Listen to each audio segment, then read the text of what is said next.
And if it's a copy, we need to get the original to determine whether or not the ink's dry. Right. Well, that's the thing. See, you can go down and do it. Well, that may not be. No, because if he took his how come you didn't have this one? How come you didn't have this one on it? Optimum phrase is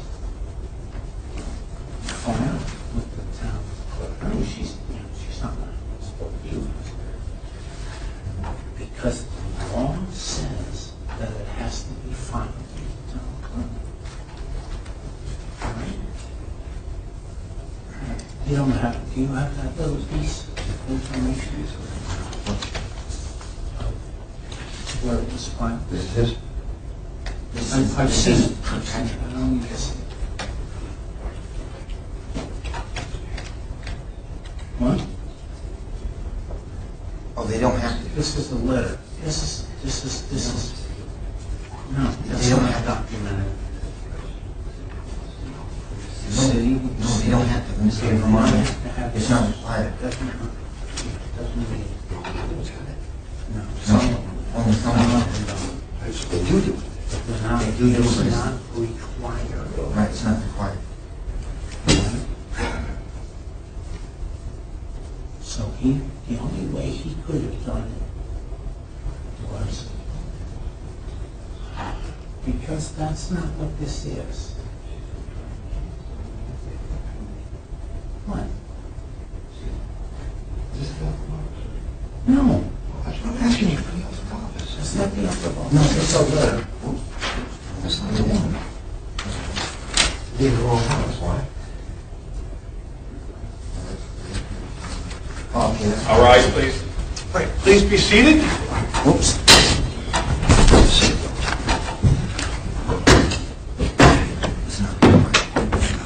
Hold on. I'm sorry. This has nothing to do with the court. This has to do with you. I just want to explain to you that it's very difficult for me to get up, especially without my cane, so I don't rise when you get up. That's absolutely fine. The medical issue, the court absolutely understands that. Thank you. No, it's a notary public. Thank you. The state calls our next witness, Officer Ross. Okay. Officer Ross. And thank you for mentioning that, Mr. Gagny, but I respect it. I've been in trouble with the past judge because of that. I didn't want that to be an in. Well, thank you. Morning. Good morning. You remain standing. Raise your right hand, please. Do you solemnly swear the evidence you shall give relative to the cause and other consideration should be the whole truth and nothing but the truth, so help you God? I do. Have a seat, please. Can you please state your full name for the record? Officer Wyland Ross. Okay. And do you go by any other names? My middle name is Patrick. I also go by that. And how long have you been a police officer with Berry City? Been a police officer at Berry City since May of 2011. And can you please just briefly detail your prior law enforcement experience? Been a certified law enforcement officer in Vermont since November of 1999. I've been a full-time certified officer in the state of Vermont since May of 2000. I've worked as a full-time law enforcement officer for the City of Manchester Police Department, Winhall Police Department, Bennington County Sheriff's Department, Vermont Department of Motor Vehicles, Berlin Police Department, and the Berry City Police Department. And did you complete the police academy? Yes, I did. When did you complete the academy? I graduated May 25th of 2000, the full-time academy. And are you a certified police officer? Yes, I am. And can you please tell the court about any oaths you've taken as a police officer? I took an oath as a police officer the day that I graduated the full-time police academy in Montpelier at the State House. I took an oath for the City of Manchester Police Department, for the City of Berry Police Department, and for the State of Vermont Department of Motor Vehicles. Okay.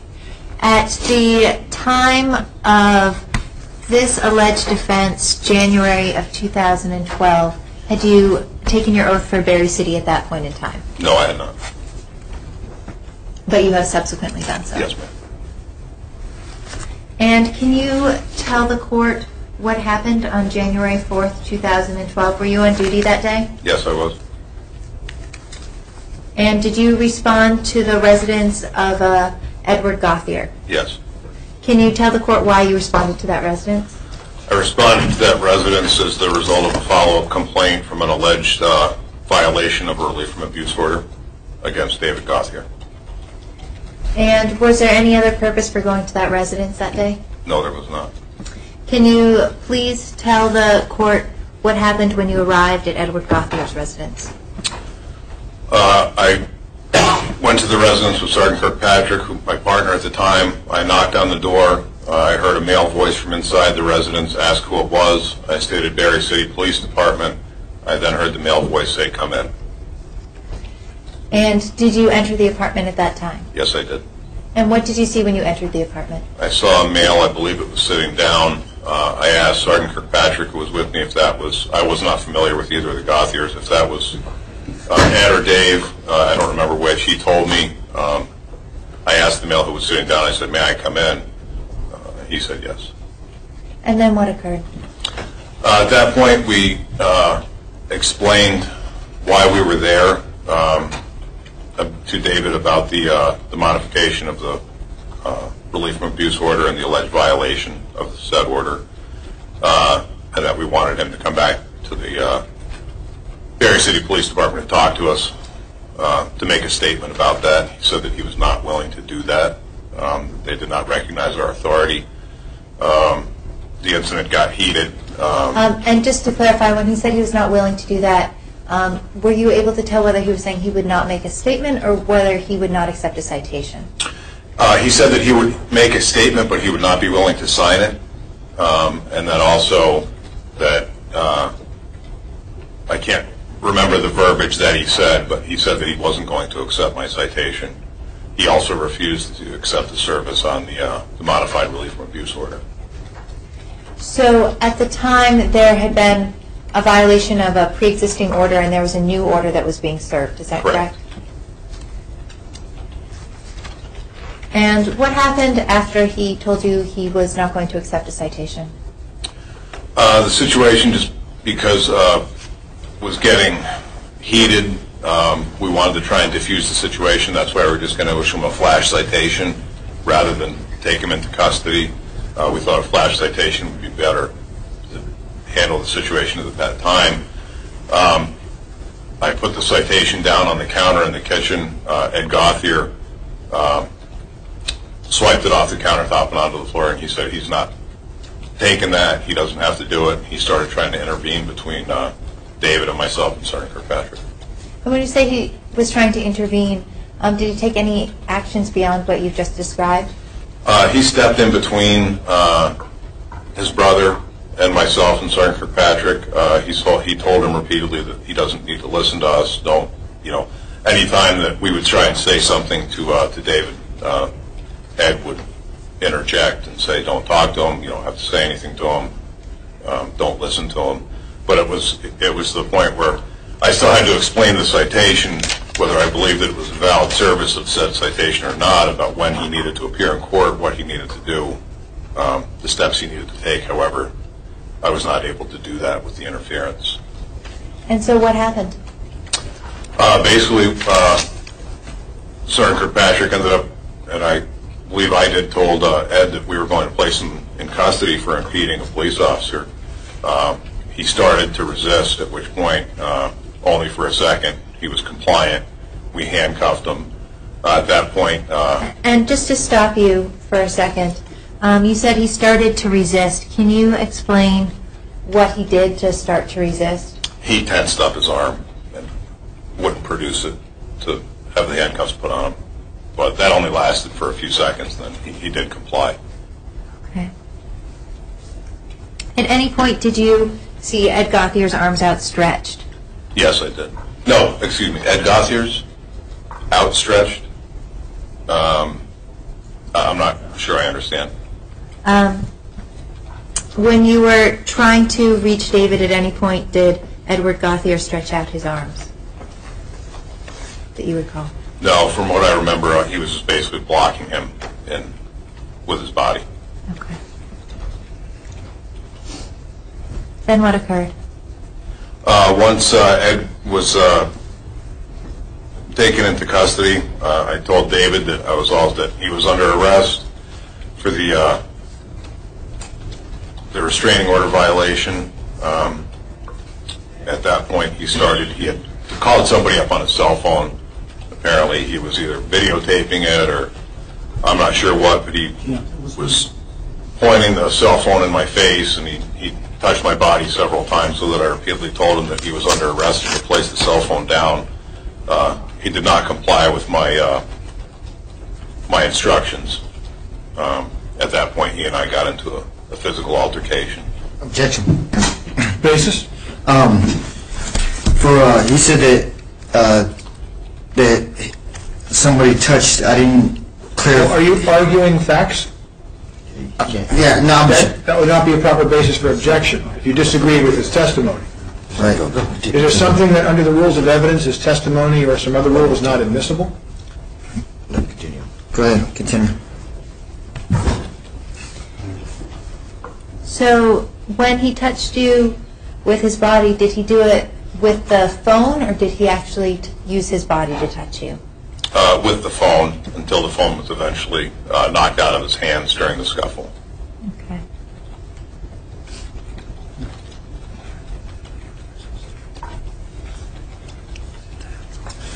And do you recall seeing, let's strike that, what happened next?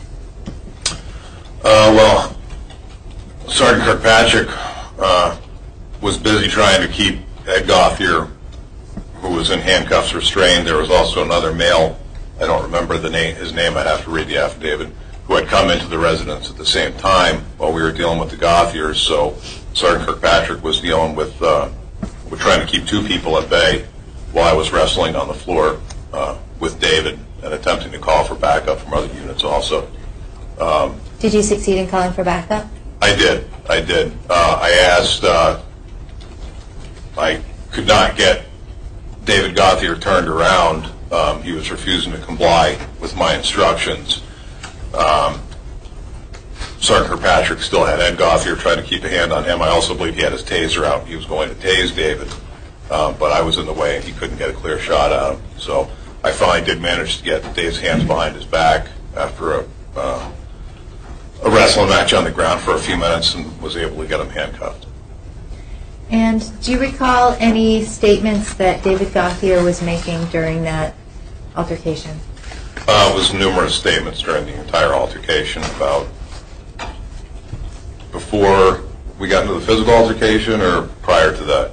Why don't we start with the first statements you recall David Gauthier making when you entered the apartment? Can I refer to my affidavit? You may. I have a copy. Is that okay here? You may review it if it's going to refresh your recollection, but you then have to turn it over and testify from your present recollection, not from reading.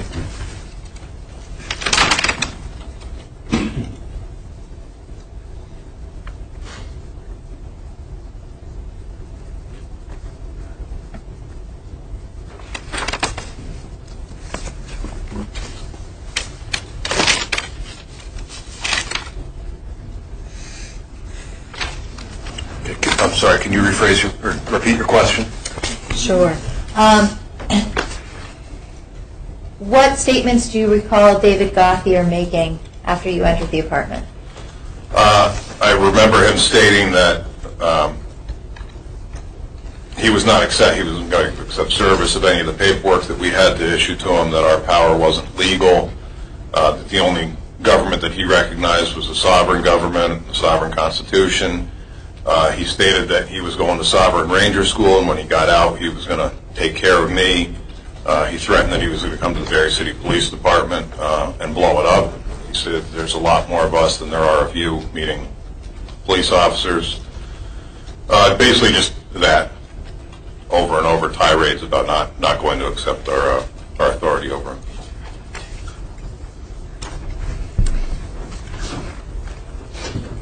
Thank you. I don't have questions. All right. Mr. David Gauthier, any questions? Yes. Okay. Mr. Officer Ross, on January 4th, 2012 at approximately 7:45. Did you have a written oath of office filed with the Berry City Berry City Clerk's Office? To my knowledge, no. Okay. Now, do you have a written oath of office as of now? Yes, I do. And when was that taken? I took the oath of office this morning. This morning? Yes. Okay. Now, why did you have to take it all of a sudden now and not then? I can't say as to why I didn't take it when I was hired. I don't know what the city's policy was with that. Some agencies I've worked for I have, some I have not. It has varied from agency to agency. However, why I took it today was I just recently started. I've been on a military leave of absence on full-time military orders. While the rest of the department hadn't had their oaths, took theirs, this was the first opportunity that I've had to take one since then. Okay, and so you're saying now that you have a oath of office with Berry City Clerk's Office? I don't know if it's with the clerk's office. When I was swore it this morning, I don't know what they did with it from that point. And where was you? And who swore you in? And where was you sworn in at? The chief's secretary, Bonnie Brawl, is the one that swore me in and notarized the form. I was sworn in at the chief's office this morning. Okay. Now,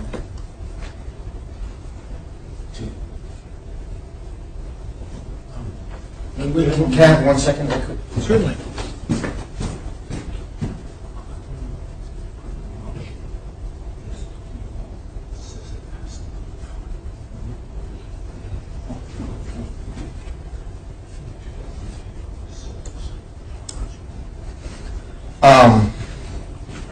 Okay.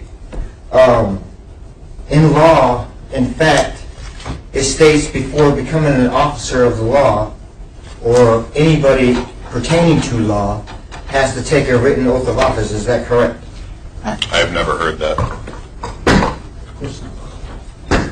Thank you very much. I don't know what law you're referring to. I was never instructed of anything like that during my course of instruction during the police academy. And in fact, you said you did go to law school, right?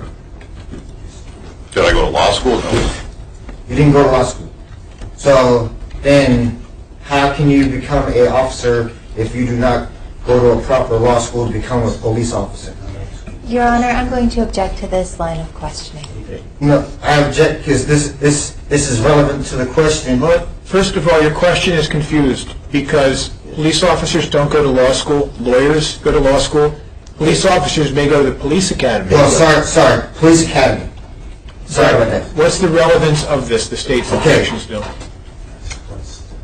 Because what I'm trying to get to, Your Honor, is that if he went to the police academy and you have to take your verbal oath and then you have to uphold the Constitution. Well, we talked about this before. We're not getting into understandings. We're here for facts. If you this is a fact. That's what I'm trying to find out. If you let me finish, if you wish to question this witness about any oral oaths he may have ever taken since he went to the academy or before the academy, that's absolutely, you can do that.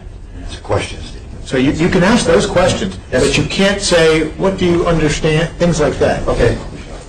Now, you did take a verbal oath of office through the academy. I did. Okay. And when you took that verbal oath, do you understand what that oath means? Yes. And doesn't it say when you take your oath of office, verbal or written, that you will uphold the Constitution of the United States of America? It does. Okay.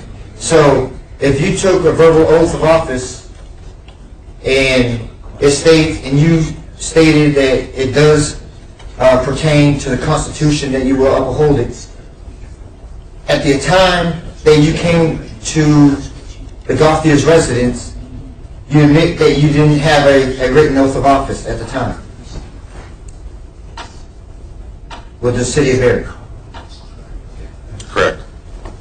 So in that time, is it or is it not illegal to arrest a person knowing that you're an officer without your written oath of office? Your Honor, again, I think he's asking for a legal conclusion. That's a legal determination for the court to make, not for this officer. Okay, well, everything's on here right now. All right. Mr. Edward Garfield? Yes, sir. One question, two actual questions, that's it. One is that, why did you decide to take the oath of office now and not before? Are you referring to Berry City? Yes, sir. Like I said... Or anywhere, actually. I mean, you got to be authorized the same way anywhere, so... Right. Well, like I said, some agencies I've had and some agencies I've haven't. That's just been that municipality or jurisdiction has either required me to do so or not. I was just asked to do it this morning for Berry City. Like I said, I work the evening shift. I don't run into the chief and the secretary very often, and for some of these administrative type things, like I said, I've been gone on extended military orders for a year. This is the first time that I've had a chance to do that since then. Okay. And one more last question. What did you say that David was again at the time? Was he in the kitchen or the living room, or was he laying on the floor? I mean, where was it? I think he was either in the kitchen or the bathroom. I don't remember. No, He was either in the kitchen because I'm sorry, my mistake. I should have described it without it. When the altercation was going on, where was David at the time? We were in the living room. Okay, where was David when you guys were about to arrest him? We were talking to him at the kitchen counter. Was he standing? Yes. I believe so. And when the altercation came, where was David at the time when you went to make an arrest? Was he standing or was he laying? He was standing. He was standing. We had moved with you into the living room area by the couches. That's where we actually handcuffed you. Yeah. At that point, David came over. I verbally told him that he was under arrest. But you were standing, right? Correct. We were standing at the time. He had his cell phone. So we were on our feet for, I can't say, a couple minutes before we actually got down on the ground. Okay, because I was wondering, because a few minutes ago you just said he was laying down. I just want to make sure you know what you're saying. You do I don't say he was laying down. Right? I'm sorry. He was standing or laying down, was he? That's all the question. Well, we started on our feet, and then we ended up on the ground. How long was he on the ground for? I honestly can't remember. I mean, it was probably less than a minute or two. Thank you very much. Thank you for your service, sir. Okay. And, okay, now, you say that you didn't have a written oath of office at the time of arrest for Berry City. Correct. Okay. In fact, Your Honor, if you look into the documents and some of the motions, you will see the law state... For the court, there's a time for the law. We'll talk about that. Do you have questions of the Yes, witness? this is pertaining to this. But you don't, when you're questioning a witness for facts, you don't look at the court, or if it's a jury trial, the jury, and tell them, here's what I'm asking this for. Ask your questions, get the facts on the record, and you can certainly make the argument at the end of the hearing, or in a post-hearing filing.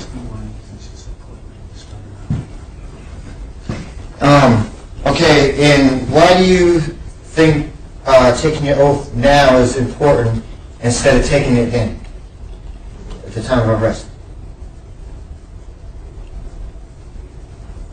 It's a matter of opinion. I haven't formulated an opinion on it.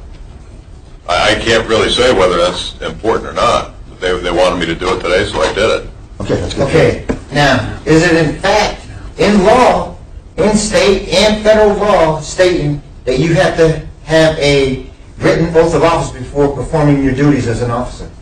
I can't answer that question. I don't know. You don't know, but you're an officer for the state of Vermont and for Berry City. I am. And you took your verbal oath through school, and you upheld the Constitution, and you go through the Constitution, and it states specifically in there that you have to have a written oath of office. How can you not know that being an officer, going to school? Mr. Garfield, he's minute. indicated the answer, and this is becoming argumentative, Okay, so go ahead. you're not allowed to go down that road. That's it. Thank you, sir. Ms. Campbell? I don't have any more There's questions. one thing I just want to make sure the court understands. On January 4th of 2012, had you taken an oral oath with the Barry City Police Department? No, Your Honor, I had not. Does that lead to any follow-up by either the state or either of the Gauthiers? Nope, Okay. I'm all set. Any further witnesses from the state? No, the state rests, Your Honor. You're all set. Thank you. Thank you, Your Honor. Before he steps down, He is a I witness. just want to put on the record thanking him for his service to this country. Thank you. Thank you. Mr. David Gauthier, is there any testimonial evidence that you wish to present or any witnesses you wish to call at this time? Not at this time, Your Honor, because like I stated in the beginning, I am in the process. I haven't had enough time. I didn't have Ms. Stark's information to be able to put on my paperwork for my Title 42 that I am fixing to file at the beginning of next week. So, Mr. Edward Gauthier, are there any witnesses you have for today? At this time, no, sir, but it's probably will be in the future. Well, today is a preliminary hearing. The court will, depending on certain rulings, go forward, and then the matters, if necessary, will be scheduled for trial. And you certainly are both entitled to present testimony and evidence, and the fact that you might not have had a witness here today does not preclude you from offering testimony at a trial. As the court understands the issues, at the beginning we talked about what the different issues were that were raised. The court understands the oath of office issue to relate to specifically the charges on dockets 28-1, the events occurring on January 4th with the two brothers related to the conduct on that day. The court actually sees it as what's called a Rule 12. In other words, the Gauthier's contention is that the state cannot establish by substantial admissible evidence that it has each of the elements for the charges because they say that one of the elements is an officer and the oath. If the oath is gone, then the officer would not be able to, the state would not be able to prove that element. Does the state understand how the court's looking at it? I do. And for instance, it would not apply to counts 1 and 2 of Mr. David Gauthier because they're a violation of abuse prevention and violation of conditions. However, resisting arrest and impeding would be the charges it appears as though are being challenged with that. And similarly, with Edward Gauthier's matters, his argument would relate to both of his charges as far as both counts 1 and 2. So the court will analyze the oath issue really as a Rule 12 issue for purposes of the applicable counts. The court will also address the other issues which are raised with respect to the motions to dismiss and which include the entry and the other matters. Does the state wish to have time to make any filings, or do the Gauthiers wish to have any time to make any filings after the hearing? I do not, Your Honor. We are willing to rest on our prior filings in this matter. Well, the court would find it helpful. The defendants raised the issue of 24 VSA Section 1931, and the court thinks it would be helpful if the state filed a memorandum outlining its position. And obviously the Gauthiers have already raised this. The Gauthiers' position is that there has to be a written oath per department, as I understand their argument. The evidence is clear that one of the officers involved had neither a written nor oral oath with the department on the date in question. And the court thinks it would be helpful if the state could file a memorandum setting forth its legal analysis as to whether that complies with Vermont law, and if it does not comply with Vermont law, whether what the impact is. And whether the evidence also is that he took oral oaths apparently with prior departments where he apparently was not working as of that day.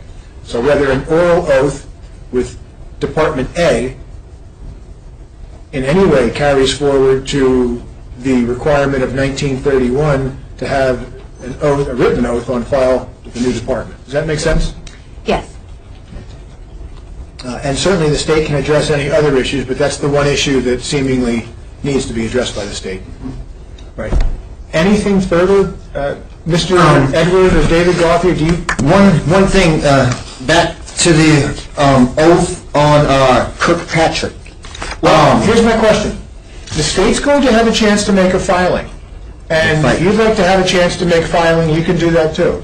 Right. But the only thing I was trying to ask is that I understand I have a copy of his oath, right? But I was wondering if it's possible by either Kirkpatrick or the state to be able to provide and show the wet copy of the oath of office of Kirkpatrick. The original. The original. Well, that's not a matter that the court, we have our evidence here for the hearing today.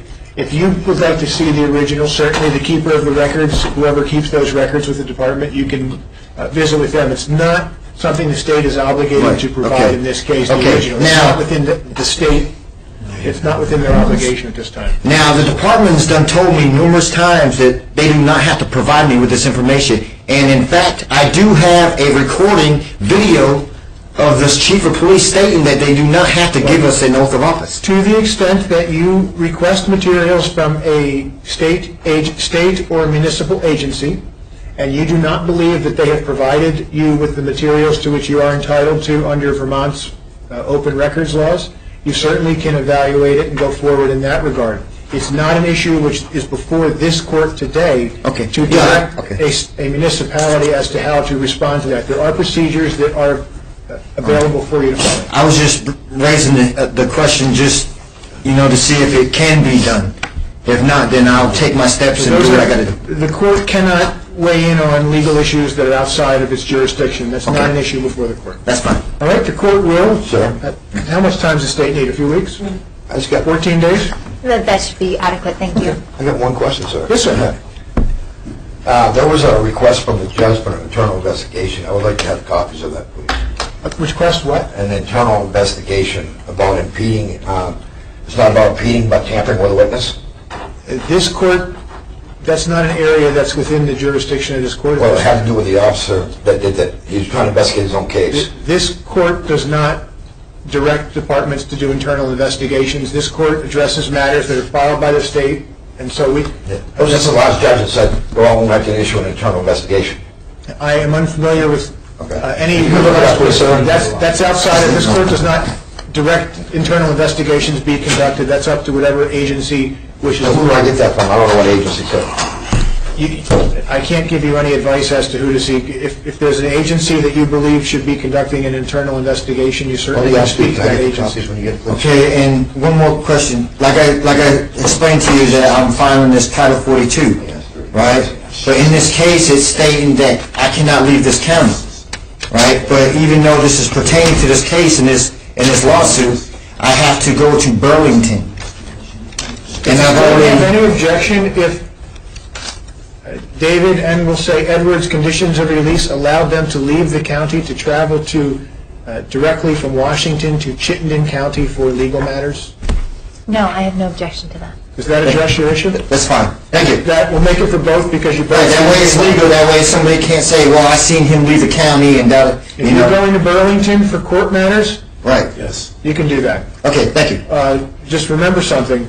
If you file a federal case, whether it's assigned to Burlington, there sometimes can be hearings held in Rutland, so make sure if it's... Oh, yeah, that's why I'm going to Burlington to the big house. It's still... Because the one in Rutland only certain days. But it still could be assigned there possibly, so just make sure if the case is going to be in Rutland and you have hearings there, let the court hear know, file a memo or a motion, and the court would certainly have no problem approving you to go to either Burlington or Rutland for court. Okay, thank you. All right, thank you. Yeah. And you'll take care of that? Yeah, I'm going to go. Okay.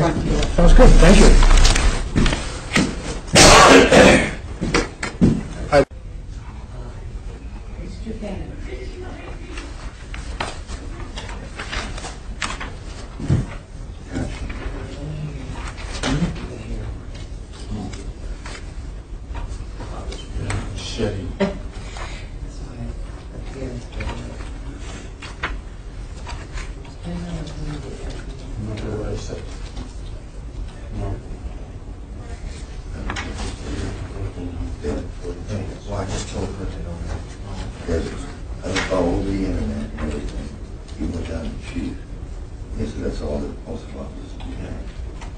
else. For years.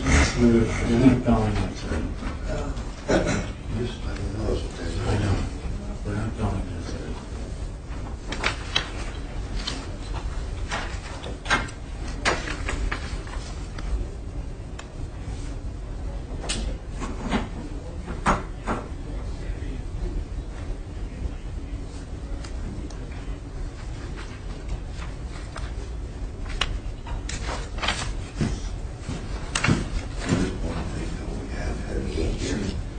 Yep. This right here, he denied him being my counsel because he's not a licensed legal bar attorney. Yep. And that's not correct. I have where it says that he can. All right, that's something to take up. That's a judge's order, so that's something to bring up with the judge. Okay? So you're saying that they have to be a legalized or licensed bar attorney? Yep, that is my Oh, understanding. wait, the Constitution says that. I'm sorry.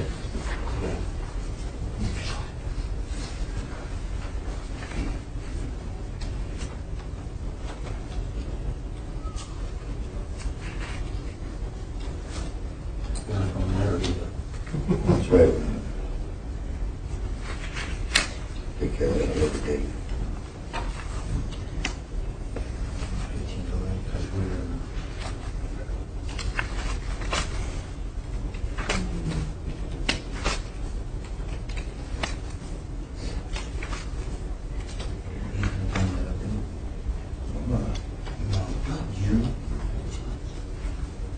No, but we don't want you to bring up any. Well, they're going to ask me to testify. Sorry about that. I ain't gonna sit there and say nothing.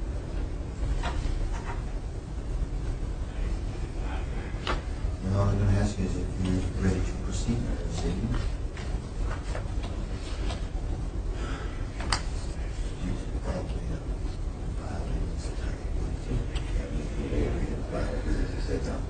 They can't.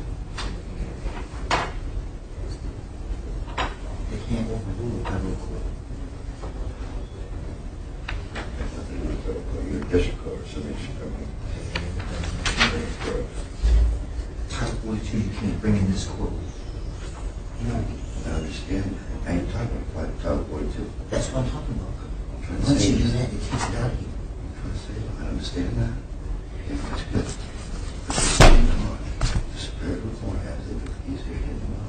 The United States Court, they want them to back. Yeah, federal's over the issue. Yeah, but you have to appeal that. That's prove it. Yes, no. Because we're doing a lawsuit. Lawsuit is federal, right? Because I have not been found guilty, so I do not put it on appeal. I'm going right Well, you know over. the rules here, that you think you're guilty till you prove you're innocent. They say you're innocent to prove you're guilty, but you're not. I know. We're already in jail, remember that? Yeah, I really remember that. All rise, please. Good morning. Please be seated. We are here with Mr. David Gauthier and Mr. Edward Gauthier. Good morning. Morning. They are here for hearings on the motions which have been filed. The state is represented by Ms. As the court understands it, the essence of the motions relate to issues of speedy trial, the validity of the complaint, the oath of offices for officers. There's a request based upon to do with an RFA for fraudulent testimony. There's a challenge, it looks like, to the entry into the building for the January 2012, as well as an allegation that the defendants were not read the Miranda rights.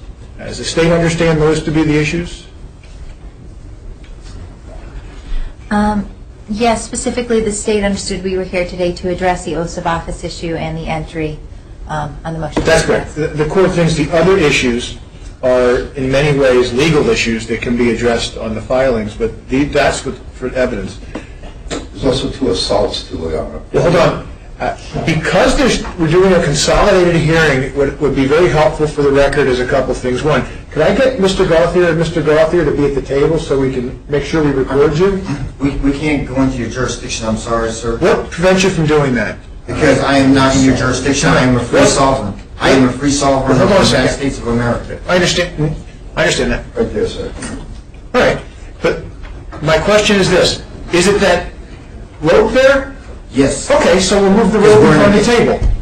No, that still brings it into your jurisdiction, sir. Okay. Well, I know what he's saying, and if you wanted to move the rope, you could move the rope, you could go sit at the table. But we are all capable of being loud enough so that But actually, it makes it easier for the recorder instead of yelling. So I have no problem taking those two bars, moving the rope in front of the table, and having you sit at the table. That makes it easier for you. Is she going to be on the outside? No, she's going to be right next to you. She doesn't have a rope either. So that means that she's out of her jurisdiction. No, the rope doesn't establish jurisdiction. The rope, Yes, it does. If you believe it does, and you'd like to move it forward, that would be helpful, because then we can go forward, and you can be recorded, and you can make a proper record, so we can handle it. Your Honor, on my research, as far as I know, this right here on this side is the gallows. This is for public. This is for the people. This right here on this side is for the court. Just so the record is clear, your first name is? David. David. I know that, but I'm saying the record, if someone ever needs to listen to it, they're going to want to make sure they know whether it's David speaking or Edward Gauthier speaking. So, both David and Edward Gauthier, I'll make this very simple. If it would assist you in moving the rope in front of the table so you can sit at the table and be recorded and make sure you can get your proper record, the court is more than willing to do that. If you choose not to, and you want to sit back there, and something's not recorded or something's not heard, that is at your own risk. I want to make sure that you get all of your rights to make sure you have a proper record and you can sit at a table and write as opposed to sitting back. So if you'd like, the deputy, I'm sure, would have no problem just moving those two pieces of wood and putting it in front.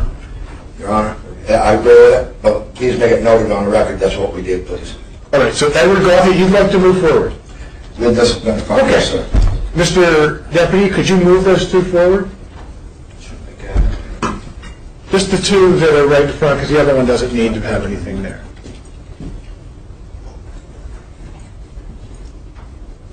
That does cut your limit down, right? To be the same as that we're up here. It I allows... was having Gauthier, by the way. I understand that. All right. So, now you can sit at the table. We can make sure we record everything which occurs.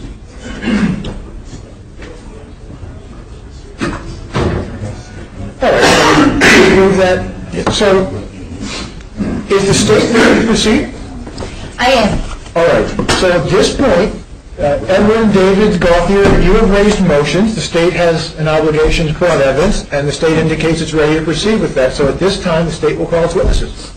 Okay, well, can I say something before we start? Yeah, of course you can. Okay, before this even goes forward, right now I have to go to Burlington Monday to file a Title 42 lawsuit for the violations of my constitutional and civil rights. Certainly, if there's a legal and factual basis for the filing of pleadings, you have a right to do that. And right, but I just want to make that known for the court. Okay. And make it. Because we've been working on that lawsuit, and we have not worked on this hearing. Due to the fact that I haven't had Tiffany's address. So we have, in this case, the matter has been set for some time. We did continue it in December to give you extra time, so we're going to go forward today. Obviously, you have a right to file whatever pleadings you believe are legally and factually supported going forward. So, Ms. Campbell? Thank you. The state calls our first witness, Troy Kirkpatrick.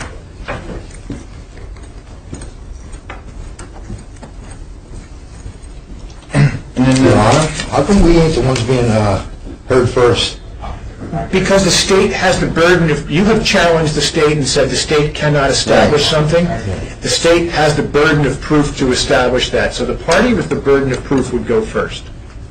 Okay, and another thing, Your Honor, it shows here, because I just got this from the state, it says that Troy Kirkpatrick, patrolman, his oath of office was 9/15/90, but it does not say of what county or where.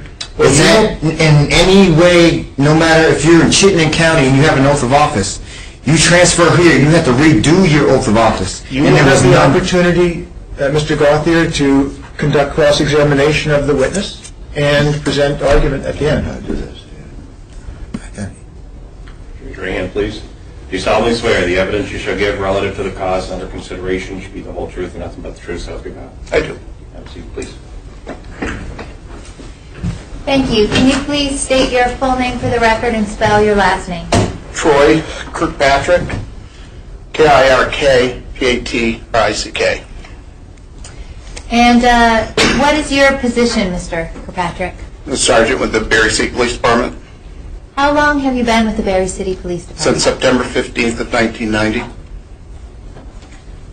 And did you complete the police academy? Yes, I did. When did you complete the academy? January 28th, 1991. And are you a certified police officer? Yes, I am. For how long have you been a certified police officer? Since full-time since June 28th, 1991. And at any point, have you taken an oath of office as a police officer? Yes. Do you recall when that occurred? I believe the paper said that my oath of office, my original one from the city of Berry, September 5th of 1990. Okay. Objection, Your Honor. Basis of the objection? Because on this oath of office it says it was 9/15/1990, and he's saying that it's the 5th, and it's contradicting what's in the paperwork. You will have an opportunity to question the witness about that and offer testimony concerning that. That's not a basis for objection.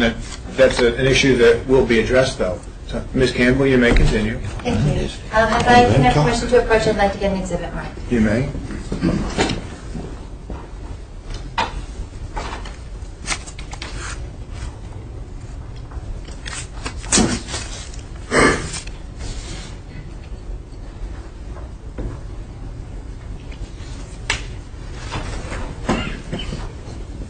And Sergeant Kirkpatrick, I'm now showing you what's been marked as State's Exhibit 1. Do you recognize State's Exhibit 1? Yes. What is State's Exhibit 1? My original oath of office. And does it fairly and accurately represent the information about when you took the oath? I believe it does. Okay. The State moves to admit State's Exhibit 1. Mr. David Gauthier, or Edward Gauthier, any objection to the admission of State's Exhibit 1? There isn't question, yes, for Edward. There isn't question for Edward. There is question. There is questions. Since I have received this newly found oath of office, I haven't had proper time to be able to find if this is a correct oath of office or not. And like I had spoken and said to you before about the Title 42, I have that going in Monday, and I have also other evidence that I did not bring with me today on the verifications. And I've already called the school that Mr. Patrick had graduated from, and they said when they do a verbal oath of office there, that does not consist of them having a legal oath of office to perform their duties. And each county that they go to, they have to redo their oath of office. And the oath of office that I have for Kirkpatrick, I don't know the exact date, but it was in April of last year. April 27th of last year. And they said that that's the only oath of office that was ever recorded for at least 15 years on this man. All right. Mr. Edward Gauthier? Yes, sir. The problem is the oath of office. Okay, we asked the gentleman at present time when he was there at the house for his oath of office. And to our knowledge, they said, we don't have to show you an oath of office. Okay? Therefore, he was under his oath of office right there, and he's contented himself into lying about the situation, or he get more time to prolong this. And at the last moment of time, presenting the oath of office, which, just so the courts would know, there is 2 oath of offices that they have to present. One is for the school, and one's for the academy itself over here to his job. That's it, Your Honor. And sorry, one more thing. And upon asking both which one of the officers is not here. The arresting officer for me is not here because supposedly he's active duty with the National Guard. So basically the case can't even really be going forward without me being able to face my accuser. The court understands the objection. And believes. Okay. And also when I asked them for their oath of office, they referred to me, well, my gun and my badge proves who I am. All right. Thank you. The court understands the objection. The objection goes beyond issues that are necessary for the admission of the document. Certainly, there can be evidence brought in by the defendants, should they choose to, or to cross-examine about the oath, whether there's one, whether there's two. But as far as an evidentiary foundation for the introduction of Exhibit 1, the state has laid an adequate foundation under the law, and Exhibit 1 is admitted. Thank you. And does that document include both the day that you swore to the oath and a separate date upon which your oath becomes effective? Yes, it does. Can you state for the record when you actually swore to the oath? September 5th of 1990. And what is the date on that document upon which that oath became effective? September 15th of 1990. And do you recall taking that oath? Yes, I do. And you took that oath when you were a Berry City police officer? Yes, I do. Were you involved in the investigation of a complaint on January 4th, 2012? That's the date, yes. And did you have an opportunity to go to Mr. Edward Gauthier's residence on that date? Yes. Who went with you? Officer Pat Ross. And why were you going to... Excuse me, objection. What's that name again? The other officer? He did not. The whole name, please. Pat Ross. Well, I believe is what I have on is Waylon Ross. Yes. Hold on a second. This is not the time for you to give the court evidence. You have paper, right? Yes. What would be very beneficial is if you take notes of, for instance, on that question, what the court understands is you'd like to say, wait a minute, my paperwork says Waylon Ross, not Pat Ross. So a question you may wish to ask him is, well, who is Pat Ross? Is it the same person? Is it the same name? But it's not an objection. It's something that you can ask questions about, okay? Thank you. And are you familiar with any other names that Pat Ross may go by? Waylon Ross. So Waylon Ross and Pat Ross are the same person? Yes, they are. And can you tell the court what brought you to Edward Gauthier's residence on January 4th, 2012? I believe it was a complaint to do with a restraining order violation and to serve a new restraining order. And can you please describe what happened when you approached the residence? I believe Officer Ross knocked on the door. We were told to wait a minute, and we were told that to come in by Ed Gauthier.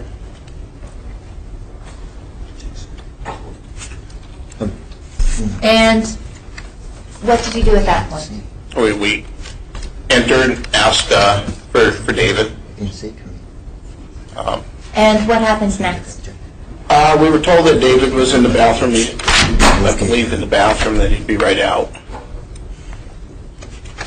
And he came out. We discussed the violation with him and the new restraining order, which he told me that the sheriff had served him with that earlier in the day, but there was no record, so we said that we'd just go ahead and serve it while we were there.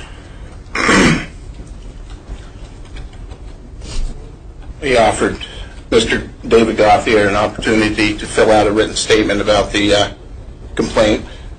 And then what occurred? He didn't want to fill out a written statement stating that he couldn't sign anything because he belonged to the sovereign nation.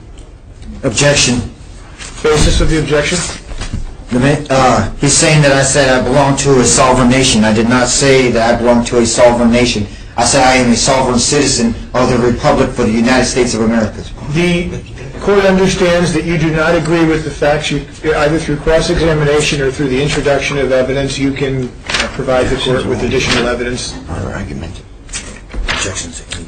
And so, after he gave you information about belonging to a sovereign nation, tell us what occurred next. We went to issue him a citation to appear in court the next day for the restraining order violation.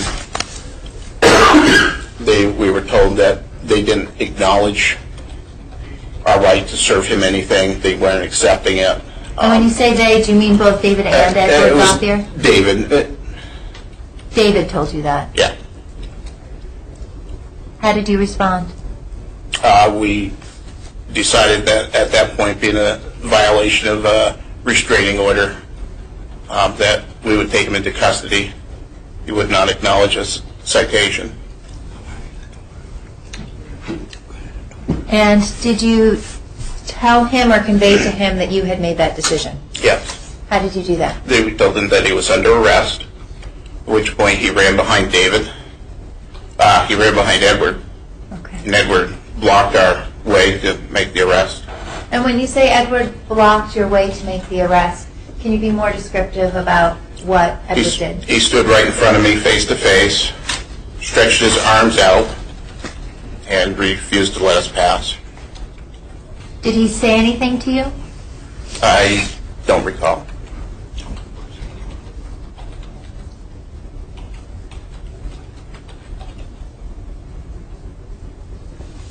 And what happened after that point? Edward eventually was taken into custody. He stopped resisting, was handcuffed. And while I was detaining him, Officer Ross was attempted to take David into custody, who was resisting and struggling. Okay, and I'm going to stop you for a second there. You said that you were taking Edward into custody for resisting arrest. At what point did you decide to arrest Edward Gauthier, and for what offense? I believe it was for impeding, and it was when he blocked our attempts to make the arrest on David. And resisting. And did you have any conversation with Edward to convey to him that you were arresting him? I believe so. I don't recall specifics.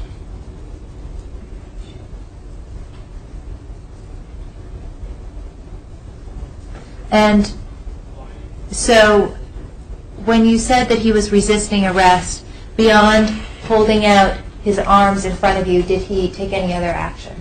No.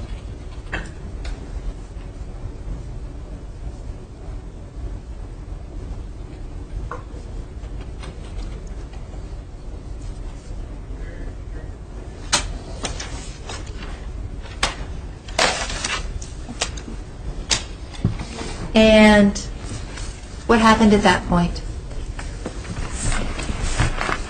At the point that Edward was taken into custody and Officer Ross eventually got David handcuffed. And how was David acting while this was going on? He was running around in the living room area, I believe it was, trying to avoid Officer Ross, climbing over furniture.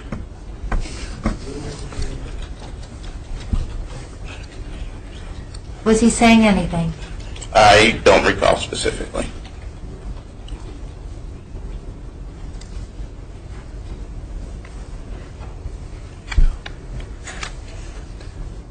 Do you recall ever telling Edward Gauthier that he was under arrest?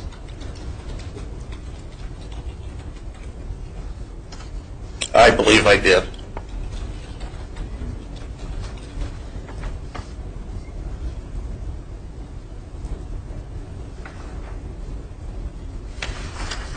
And at what point did you tell him that? I believe when he was standing in front of us blocking us.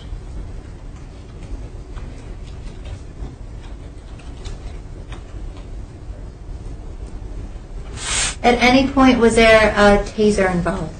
Yes. Can you describe how that occurred? When we had Edward in cuffs, and I was maintaining control over him, and Officer Ross was fighting with David. I did take my taser out with an attempt to use it. However, there wasn't an opportunity that went to hit Officer Ross. And when you said David Gauthier was fighting with Officer Ross, can you be a little more explicit about what was occurring? I believe he was actively resisting. Okay, and when you say actively resisting, what actions was he taking? An attempts to escape.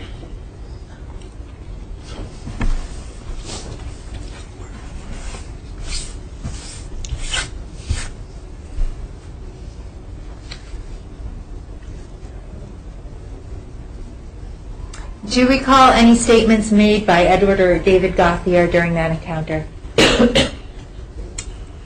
I remember that David had made comments about going to Ranger School. He'd made threats to both myself and Officer Ross that we would be dealt with. They advised us that we would be fined $1 million each. Do you recall any other threats that were made during that encounter? No, I don't. Do you believe that reviewing your affidavit might refresh your memory? Yes, I believe that there was a threat made about blowing up the police station.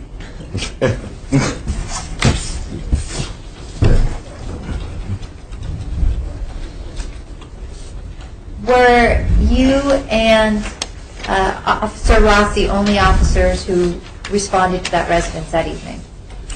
Initially, once we had them in custody, we actually had some backup units from Berlin, Barrytown, and I believe the Vermont State Police arrived on scene.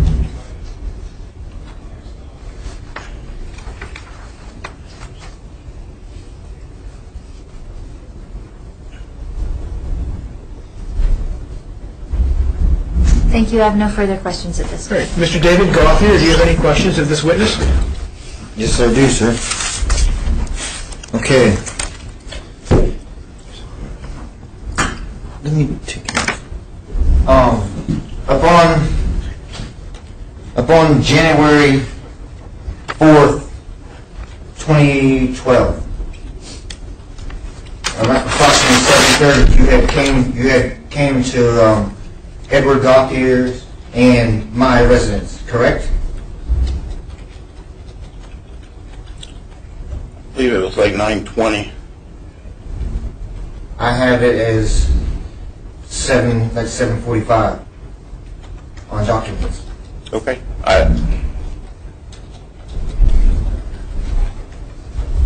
Okay. And upon coming to the home, who was the first initial officer to knock on the door? Officer Ross. Okay. And what was the response to the knock on the door at the time? What was the response to the knock when you knocked? What happened? What was said? I believe we were told to wait a minute, and then we were told to come in. So at the time that you said you heard wait a minute, and you said you heard him say come in, but in fact, as us being who we are, we know better to offer anybody into our home as an officer or an official at any time. He said, did not Ed Gauthier say, please, he said, open the door? I believe he did say open the door. Okay. Ed Gauthier said open the door. He did not say come into the residence. He just said open the door. Because that's a standard procedure for Edward Gauthier for anybody that comes to his house due to having previous problems with not only officers but other civilians. So we prefer not to have me... Mr. Gauthier, this is a time for questions. Right, that's okay. You're giving testimony, not a question. Now, at the time that Ed was handcuffed, what was the main reason why he was handcuffed? He was impeding police from making an arrest. Okay. And at the time of you showing up at the apartment, what was the initial reason you came to the residence? I believe we came there to issue a restraining order and discuss with you a violation of that restraining order. So at that time, you did not know I was at the residence until you was already in the home? I believe before we entered the residence that Officer Ross asked if you were there, and I believe he asked if we could come in and speak to you. Okay, and at that time,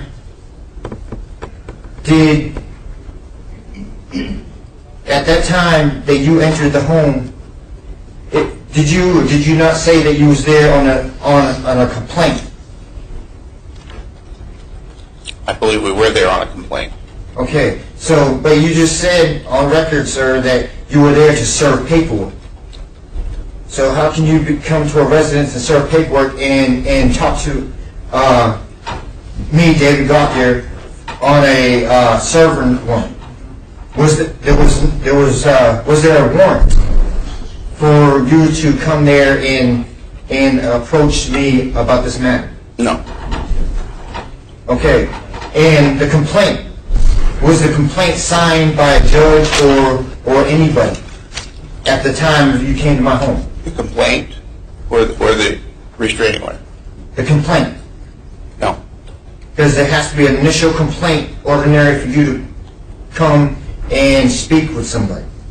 So what you're saying is there was no complaint signed by a judge or anything? No.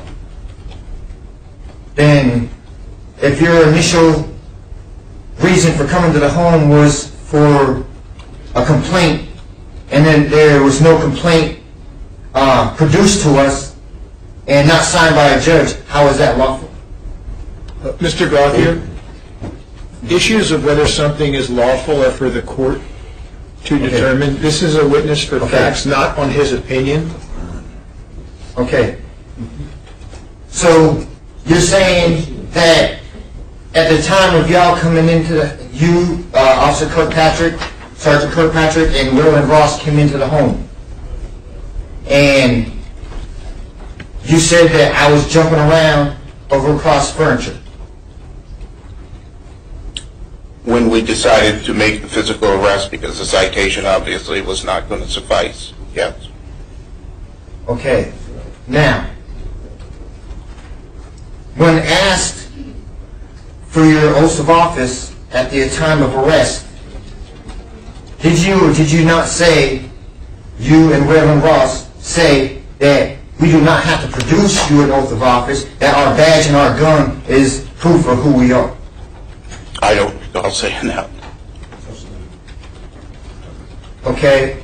Now, when Waylon came after me, right? What was I doing at the time when he approached me? You went to make the physical arrest? Yes. You were running and hiding behind David, attempting to get away. Running and hiding behind David? Yes, into the living room area, attempting to avoid the arrest. Okay, he's saying that I was running around hiding behind David. Okay. Now, was I holding anything in my hand? I don't recall. So at the time that y'all were in there and I was supposedly running around. I believe you had a cell phone. Exactly, and I was recording everything that was going on. And up till that point I was recording, and you guys found out I was recording, that's when everything went down and y'all started getting hostile. Is that right? Is that right? No, it's not right. Then, okay, at the time when I was holding the camera, recording everybody, is it true or not that Waylon Ross tried to take the camera out of my hand and said I had no right to record officers? I don't recall that.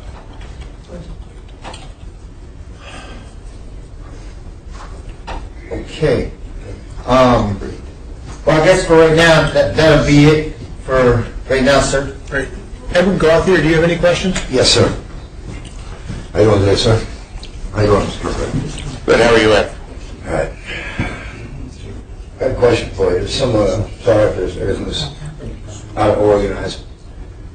When you come to the house Hold on a second. Mr. Gagny and Mr. David Gauthier, it's difficult to hear with you having a private conversation. I apologize, Your Honor. Sorry about it. Okay. Upon the day that you came to Mr. Gauthier's house, did you have any warrants or any citations for Mr. Gauthier? Edward Gauthier, that is.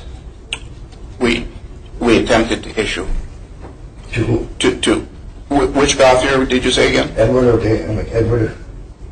Edward Gauthier. We had none for Edward. Okay.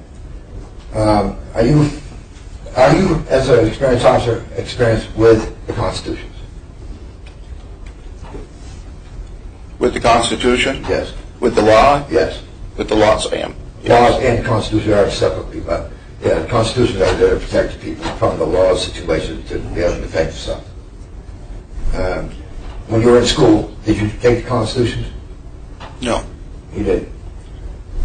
So basically, you wouldn't know really how to handle your case, right? That when you approach Mr. Gauthier's house, okay, to arrest him or to serve him paperwork. Now, if you didn't have a warrant now, okay, I'm asking you the question, okay? If you didn't have a warrant, what was your excuse being there? To speak to Mr. Gauthier in regards to a violation of law. So how did you know Mr. Gauthier was there? Because when we knocked on the door and you said open it, and we talked to you, you said he was there. Right, but you didn't before then, right? Correct. So what would bring you to my house at the time? To question me to see if he's there without a warrant? I believe because I've been there times before that where he stayed with you off and on. But would that give you authority to come to my house without witnesses? That he was there personally? To serve him personally? Now, if you're going to serve somebody, okay, under the Constitution, nothing comes before a warrant, am I right? I guess I don't understand your question. Let me explain it a different way. If I was to come to your house, okay, without contacting the judge, without looking at the laws and stuff under your books or whatever, how you guys do it, okay, you look under the situation that you guys see in your books, okay, that you have an excuse to serve somebody. But a lot of times, people don't understand, like, an officer's in a situation, that they have to have constitutionally to make sure to protect yourself under oath of office. Because you did take an oath of office, am I right? I did. Okay, do you know what that oath of office means? I do. Okay. Could you please announce it so we all know what the oath of office is? This is the purpose of the witness testimony is for facts. You're actually delving into a legal analysis. Now, he came to my house, Your Honor. Right. Okay. And the court he doesn't understand that the oath of office protects people. Well, the officer's understanding is not what is at issue here. What is at issue is whether the facts of what did occur fall within the law. His belief is not what is relevant for purposes of the court's analysis as to whether the Constitution and laws of Vermont have been complied with by the facts. Does that make sense? Yes, but how would you protect that if you don't answer the question? The court's decision will address the facts and address whether the officer's actions were lawful. Did you know that if he had if I didn't mention this, would you know if he had it or not? Well, asking him if he had a warrant, that was a good question. Right. That's a fact. Asking him his understanding of the Constitution is not the same thing because that doesn't help. I'm talking about a disability situation here. Okay? If he was under the arrest himself in this matter, and he didn't know that when he approaches somebody's house, he had to have a warrant. If he wasn't sure about the Constitution to approach somebody's house, okay, then obviously he didn't know because of the disability. So, Mr. Gauthier, you're allowed to ask questions about facts. The officer's opinions of the Constitution are not relevant. Okay, thank you. I'll straight down. Your Honor, is it all right to ask a couple more questions? Well, As soon as he's done? you had your turn. It's member's turn. Okay. When you approached Mr. Gauthier's house, did Mr. Gauthier ask you, may I help you? Why was you here? I'm confused. You're saying Mr. Gauthier, and there's two Mr. Edward Gauthiers. Gauthier, I'm sorry. Mr. Edward Gauthier, did he ask you or did he not ask you? He says, what was you here today for, sir? In so many words, basically, he said, may I help you today? I believe you did. Okay. Then, did you not show Mr. Gauthier that he had paperwork that was signed by you? Which Mr. Gauthier? Edward Gauthier. I don't recall showing you any paperwork. So you did show me a paperwork stating order to file a warrant, basically a documentation saying that Mr. David Gauthier was committing an offense. I believe we had a restraining order that needed to be served. Okay. Under that restraining order, what did Mr. Gauthier do? Edward Gauthier, that is. What did he ask you? I don't recall. Did he show you a piece of paper that was signed and signature by a Superior Court?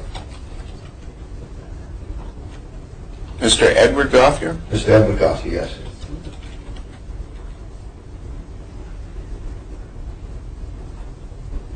I don't know.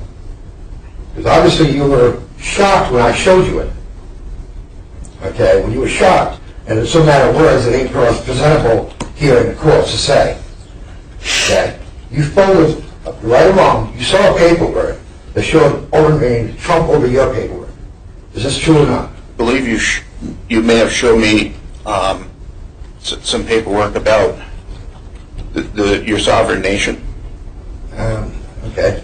You don't remember seeing a paperwork from the Superior Court stating that he has a right to a third party to see his ex?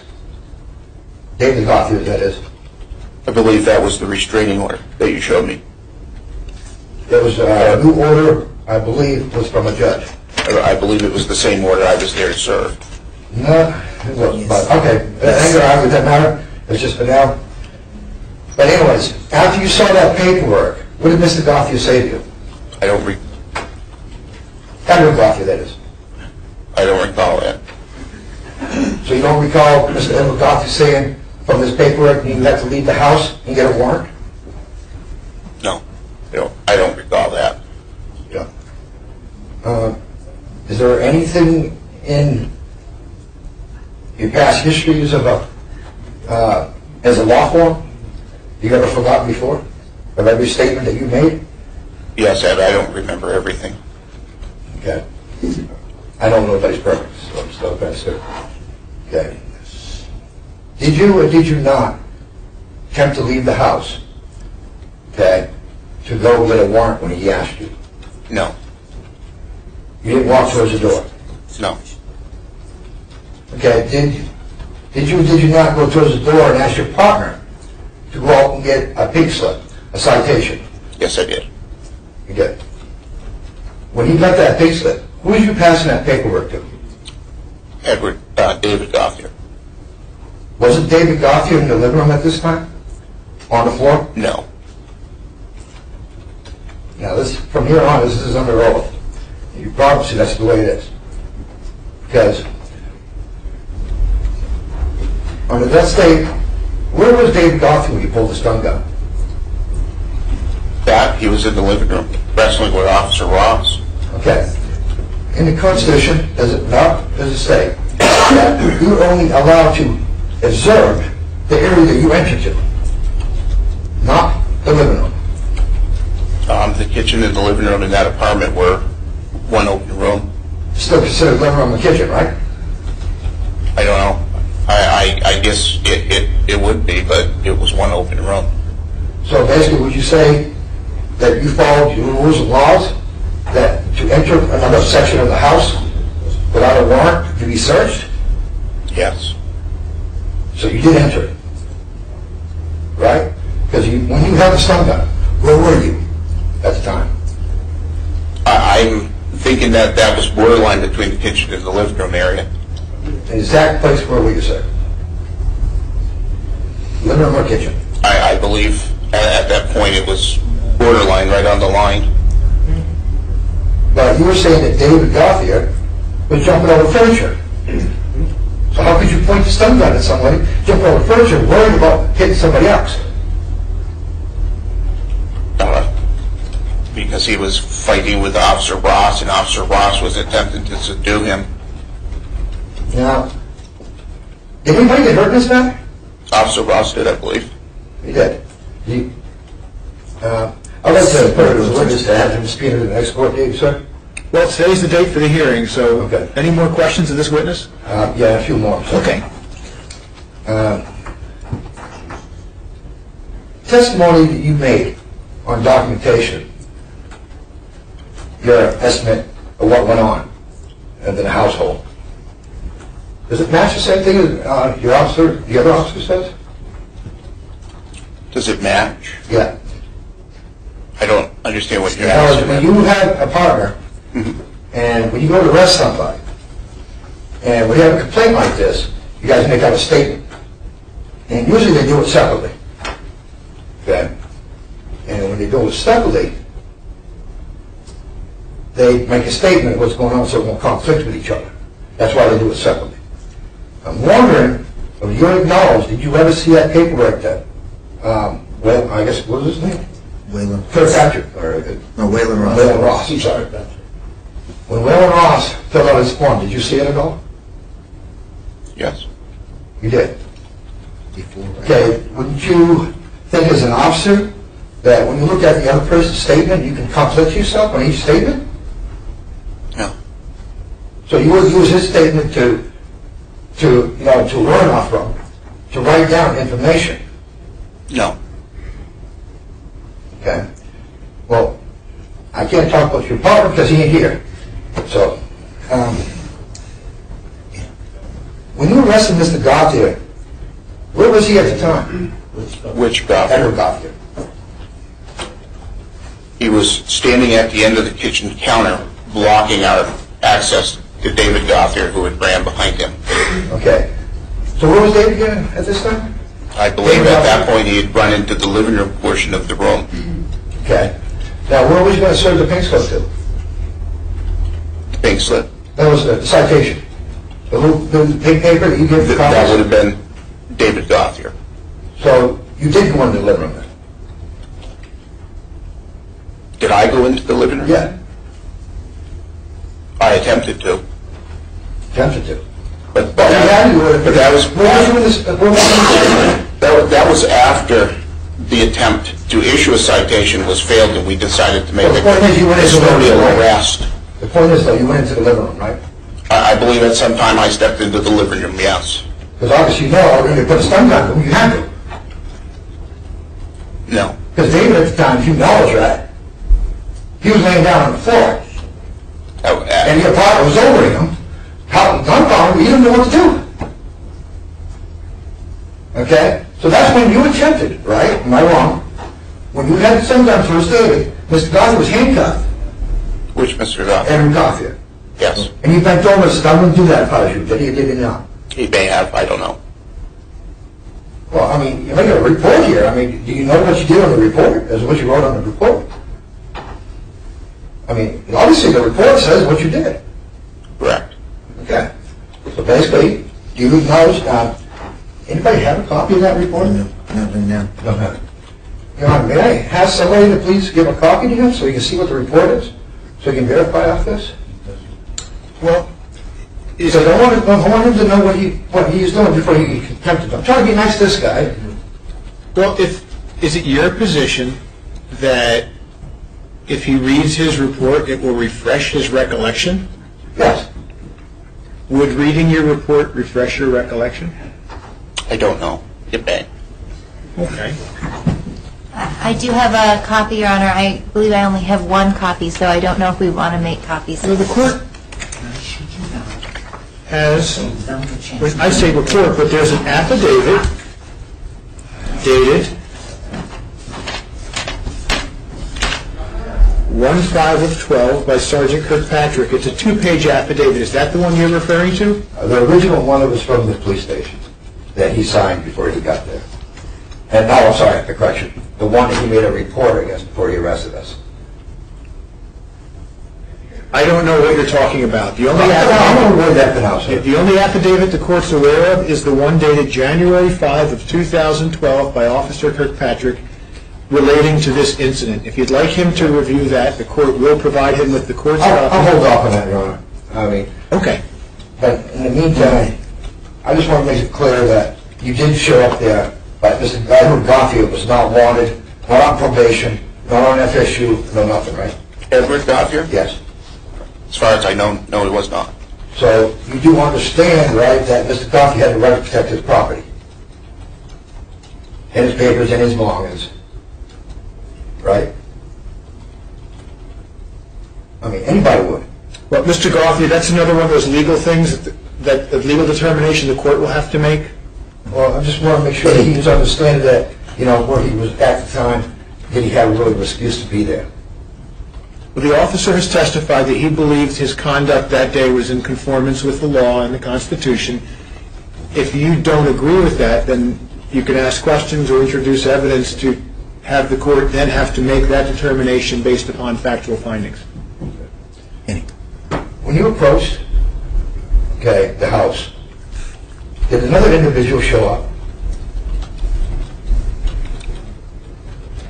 As we were making the arrest, another gentleman did show up at your house. Do you know who that gentleman is, sir? I do not recall his name. Was his name Shannon? Once again, I'm not sure. It could have been. Okay. I guess that's it for now, sir. Right. David Gothier, did you have a couple more questions you wish to ask? Yep. So, okay. Now, in fact, you, Sergeant Kirkpatrick, when Ed asked you about going to school and knowing anything about the Constitution, or did you learn about the Constitution? Did you not just say, no, you didn't? Correct. I did not take a constitutional law class. Okay. Now, in fact, when you become out of law school, or when you go to law school, the Constitution is when you take your oath, your verbal oath. What is that verbal oath? To uphold the Constitution of the United States of America. Is that true or not? That is. Okay, so how can you say that you did not learn about it when, in fact, while you become a cop, when you become an officer of the law, that's the first thing you take, is that verbal oath of office.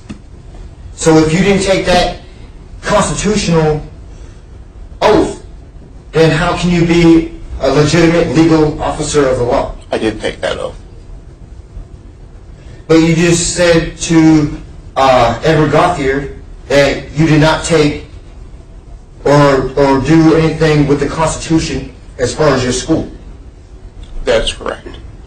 So how can you be a legal officer if you do not take that course? That is part of becoming an officer of the law, or anybody that holds office to be in fact. If you become a judge, if you become a law officer, if you become a state's attorney, a sheriff, you have to take that oath of office to uphold the Constitution of the United States of America to the fullest. Am I right? Am I right? I did take the oath of office.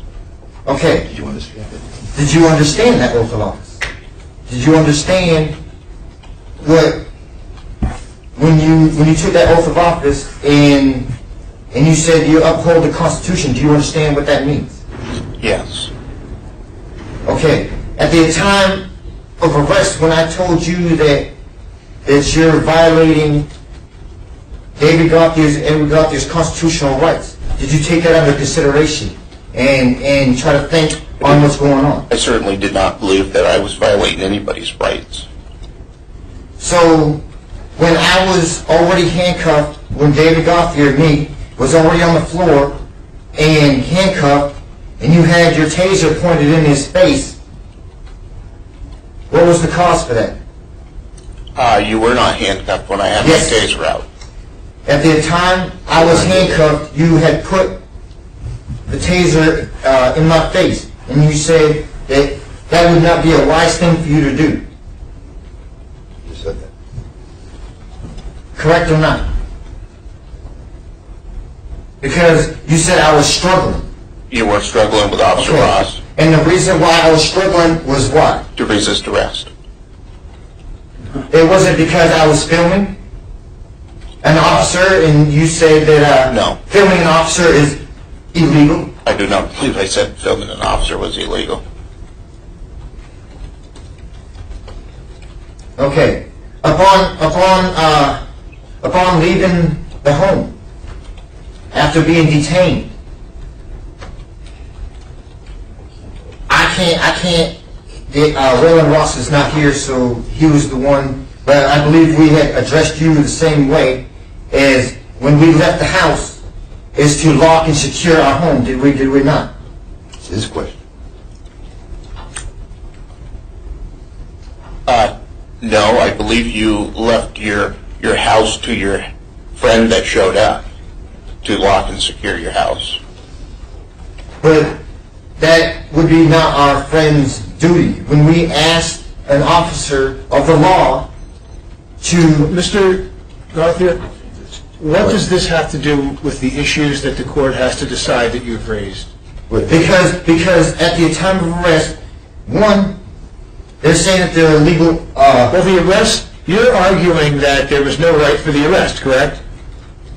as well as them being not legal police officers. How does, whether somebody locks up after they take you out of the house and arrest, how does that add to your argument? Because our house was vandalized and most of our stuff that we had for evidence was stolen out of our house.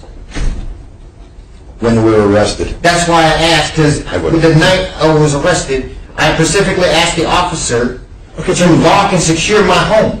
All right, so the court's question is, He asked me. how does that make a difference as to whether the arrest that took place before that was legal? It wouldn't have happened, Your Honor. Because that's not the issue. That's a civil matter. That's not this case. That's why I'm asking, what does that have to do with the case we're here on today? I understand that if someone broke into your house and you believe someone's liable, you certainly can take steps to address that. Okay. But the court, I just don't want to get off track here. I want to make sure we focus on the issues we need to. At the last time when we brought up the situation about the oath of office, right? We had asked. I went to Berry City. Well, do you have any questions for this officer? Yes. Okay. At the time of arrest, did you or did you not have an updated oath of office with the city of Berry? I had the original oath of office that I've taken with the city of Berry until the chief requested that we all do one in sometime in last year. Okay. And was it a fact that when you was asked about the oath of office that it took the police department and as well as the chief more than 90 days to produce or to even bring up that you had a written oath of office? I don't know that. He just said it today. Okay. Now, in fact, in this oath of office right here that I just got from the state, 1 second. Obviously, it was true because he just passed it to you. no, hold on.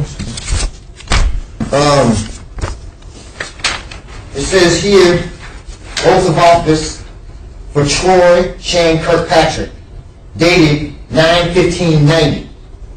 Okay, now, when you came out of school, did you come straight to Washington County to be an officer? Yes. Okay. Now, when you took your oath of office, right, it was in what?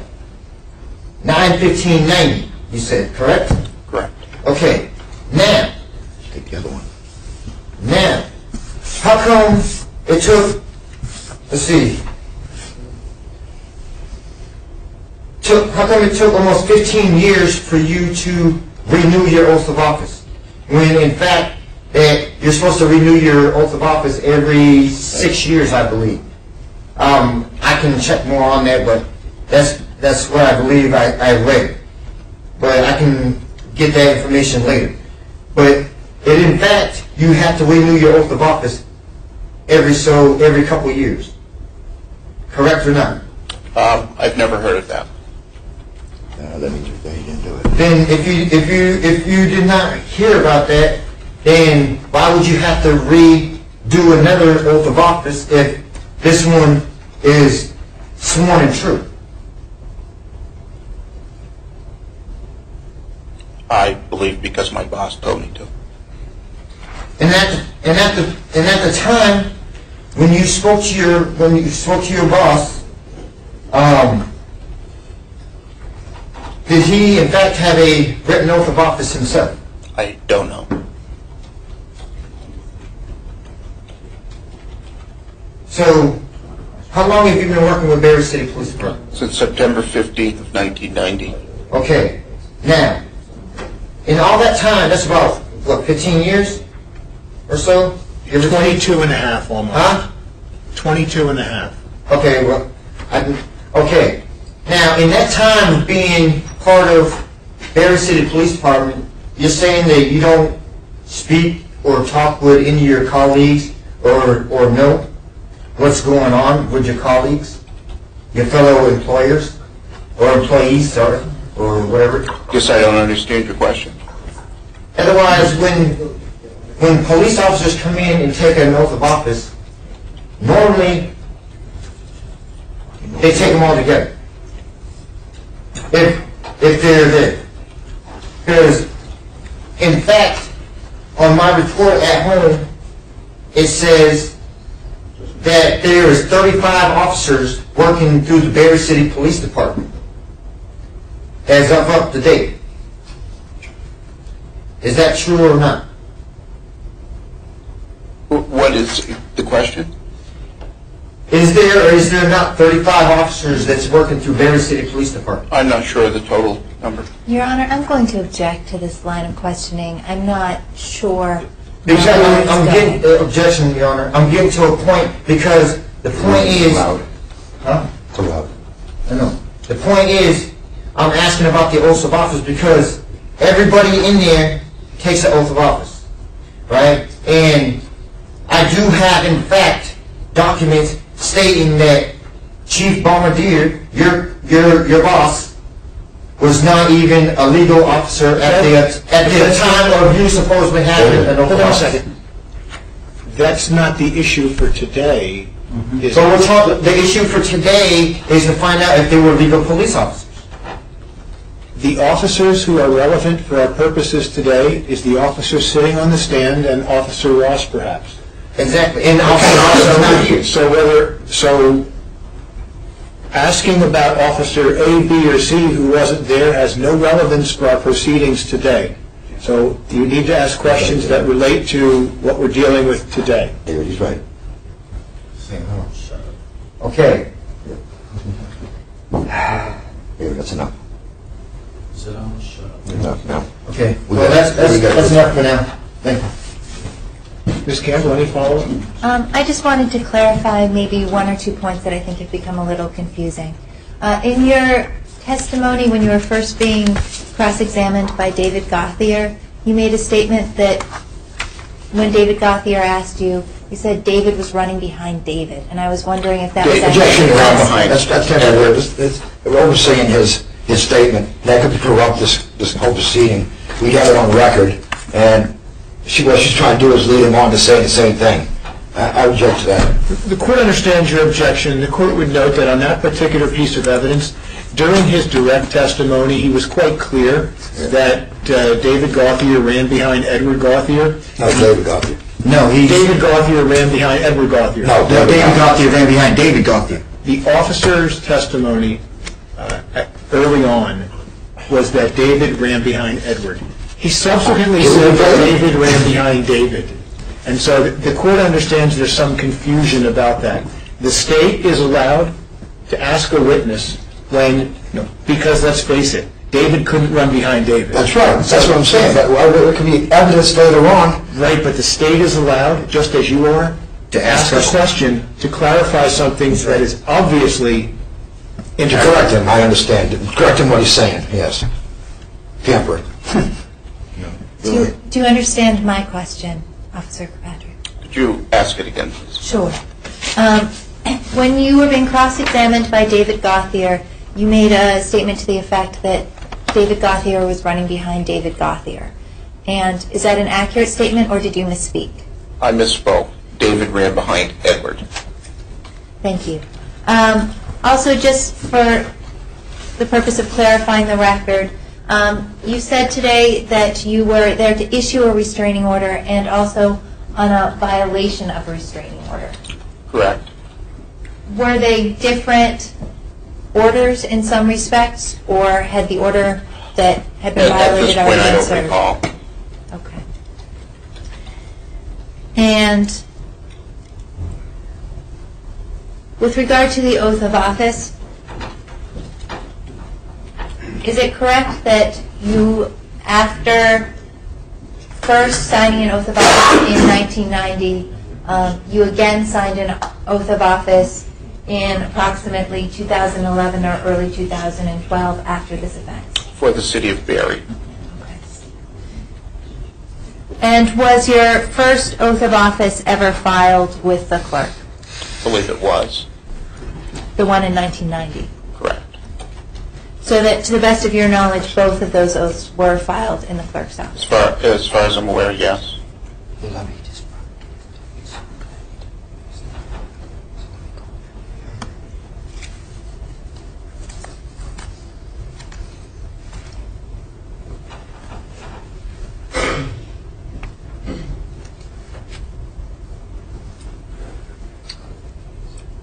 Thank you. I have no further questions. All right.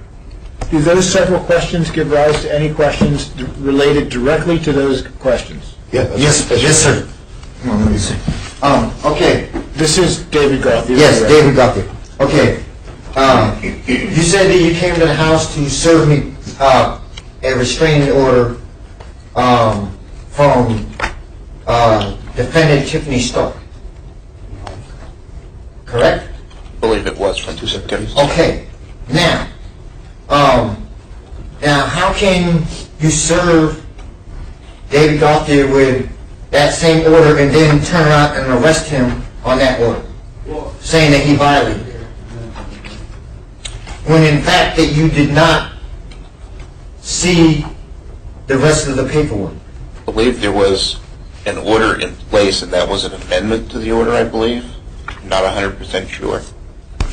And then in fact, at the time when you first came into the home, did David Gauthier tell you that he cannot accept that paperwork because he just was served that same paperwork the day before? Yes, you did tell me you were served the day before. Okay. And then in fact, in the time of talking, did you not take David Gauthier's paperwork that you had and place it in your back pocket? I may have. And then in fact, did David Gauthier ask you where his paperwork was? I think he did. Okay. And then in fact, did you or did you not say that I don't know where it's at? It was on the counter. I believe I did. And then in fact, did Edward Gauthier state to you that he's seen you place my paperwork in your back pocket? I believe he did.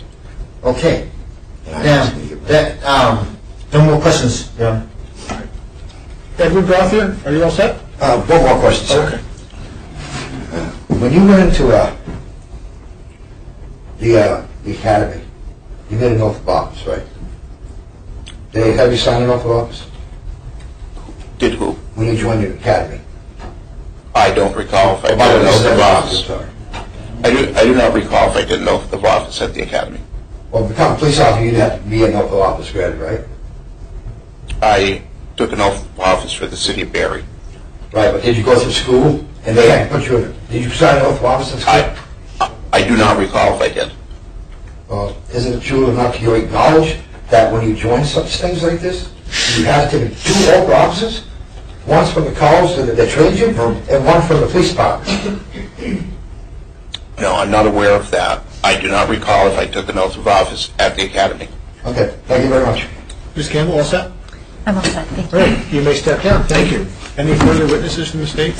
I do have Officer Ross here. There is an issue, Your Honor, where I unfortunately think we might spend a little time on his testimony, and I do need 15 minutes in my office. That's fine. It's time for a morning break. We'll come back. 10:30 work or 25 Yeah, I think 10:30 works. Okay. If we need more time, we can take more time, but we'll come back at about 10:30 to 25 up. Please.